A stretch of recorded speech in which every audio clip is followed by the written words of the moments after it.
अस्सलाम वालेकुम वरहमतुल्लाहि वबरकातुहू।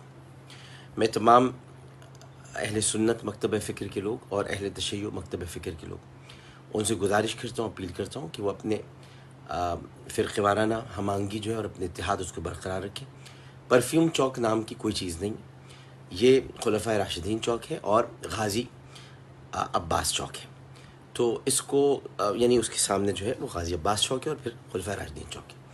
तो इसको यहाँ पर सिंध इंतज़ामिया ने कोशिश ये की कि पहले उन्होंने खुलफ़ाए राशिदीन का परचम उतारा और उसके बाद फिर वहाँ अलम अब्बास उतारने की कोशिश की। तो मैं आपसे गुजारिश ये करना चाहता हूँ कि अपने इत्तेहाद को बरक़रार रखें। दुश्मन की पूरी कोशिश है कि किसी तरह से हमारे इत्तेहाद पारा पारा हो जाए। कराची इत्तेहाद का मरकज़ रहा है, कराची में हमेशा इत्तेहाद की फ़ज़ा बरक़रार रही है।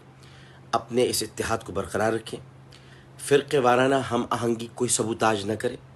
हम सब एक हैं, हम सब इस शहर में मिलजुल कर रहते हैं, मोहब्बत से रहते हैं।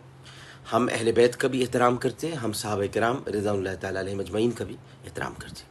लिहाजा मैं आपसे एक मरतबा फिर मुल्तमिस हूँ कि ऐसी किसी भी साजिश को, चाल को नाकाम बना दीजिए अपने इत्तेहाद से। मैं इंतज़ामिया से मुसलसल राब्ते में हूँ, IG साहब से, CCPO साहब से, सिंध इंतज़ामिया से। इंशाअल्लाह ताला सब मामलात बेहतर हो जाएंगे और वैसे भी वहाँ हालात मामूल पर आ गए हैं। दूसरी बात ये कि यह है हल्का NA-243। यहाँ पर मैंने अभी जनाब आलमगीर साहब से भी रब्ता किया, वो भी इस मसले को देख रहे हैं और हम इसको इंशाअल्लाह ताला इस पर काबू पा लेंगे। आपसे गुजारिश है तमाम लोगों से कि बस किसी भी सूरत में दुश्मन की चाल में ना आएं। वस्सलाम। आमिर लियाकत हुसैन।